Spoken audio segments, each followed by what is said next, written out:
पक्का के नवाही इलाका मौजा मोहम्मद सईद में पीने का साफ पानी नायाब। साल कबल लगने वाला फिल्टर प्लांट आज तक मुकम्मल न किया गया। अहले इलाका गंदा और जहरीला पानी पीने से मजबूर। मजीद देखते हैं हसनैन खान की इस रिपोर्ट में। जी बिल्कुल, कहरड़ पक्का के नवाही इलाका मौजा मोहम्मद सही में पीने का पानी नायाब हो गया। 6 साल कबल लाखों रुपए की लागत से बनने वाला फिल्टर प्लांट आज तक मुकम्मल न किया गया। अहले इलाका गंदा और जहरीला पानी पीने पर मजबूर हो गए हैं। उनका कहना है कि साढ़े इलाके का फिल्टर प्लांट लगाया गया जो अरसा दराज तो लगाया है लेकिन मुकम्मल नहीं हो सका। तो पानी साढ़े इलाके बहुत खराब है जिसकी वजह तो साढ़े इलाके के लोग बीमार हो रहे हैं, यरकान के ज्यादा मरीज हो रहे हैं इस पानी की वजह तो। पानी असीं भर के रखते हैं, पानी उसनूं पी नहीं सकते। वज़ीर आला नाल अपील है कि मेहरबानी करके प्लांट चलाया वजे। ये प्लांट वास्ते कितना अरसा थी गया, कितना अरसे दराज तो ठीक है प्लांट लगा हुआ है और ना ही ना चालू थे और ना ही तो कोई काम किया गया।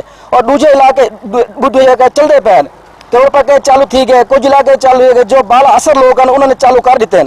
ठीक है, जो असा गरीब थोड़े मतलब है कि ऐसे ही चालू नहीं सका। सारे कसूर क्या है, सारा पानी इतना खराब, इतना 70 फुट तो पानी है वो भी खराब है। तकरीबन 100 फुट तो तले पानी चला वजे तो वल पानी मतलब है कि सही आना है। ठीक है, 100 फुट प्लांट मतलब पानी वास्ते कितना बोर करना चाहिए ताकि कितने परेशानी सको। इन वास्ते मेहरबानी करो, वज़ीर आला की अपील है, इमरान खान की अपील है, मेहरबानी करते सारा प्लांट जो है लाया वजे बस। उनकी वजीर आला पंजाब उस्मान बज़दार और वजीर आजम इमरान खान से अपील है कि हमें पीने का पानी साफ मुयस्सर किया जाए। कैमरा टीम वकास फैसल के साथ हसनैन खान, राज न्यूज़, कहरड़ पक्का।